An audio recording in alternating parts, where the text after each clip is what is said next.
আসসালামু আলাইকুম। আজকে দেখো বাবা হচ্ছে গিয়ে কাঁঠালগুলো নিয়ে আসছে। এগুলা গ্রাম থেকে আনা হয়েছে। তো এখানে অনেক সুন্দর সুন্দর কাঁঠাল আছে।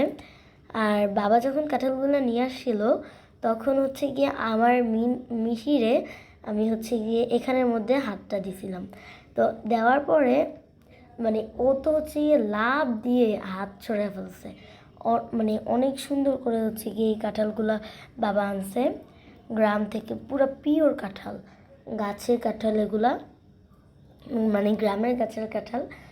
আর এই দেখো আমার বোন এদিকে কী করতেছে, কাঁঠালের কষ লেগে গেছে ওর হাতে। চুলগুলো একটু সরাও মুখ থেকে, মানে মুখে চুল ছাড়া, মানে সব চুল সবসময়। আর আমার মিশি তো ঘুমেই। এখন তোমাদেরকে দেখাই আমার মিশি কোথায়। এই যে আমার মিশিটা, আমার সত্য মিশিটা ঘুমাচ্ছে। তো চলো আমরা কাঁঠালের কাছে যাই, দেখে কাঁঠালের কি অবস্থা এখন। এই যে হচ্ছে গিয়া আবার তোমাদেরকে কাঁঠালগুলো দেখালাম। আর তো আজকের ভিডিওটা এতটুকু পর্যন্তই। সবাইকে আল্লাহ হাফেজ। সবাই সুস্থ থাকবে, ভালো থাকবে। আল্লাহ হাফেজ।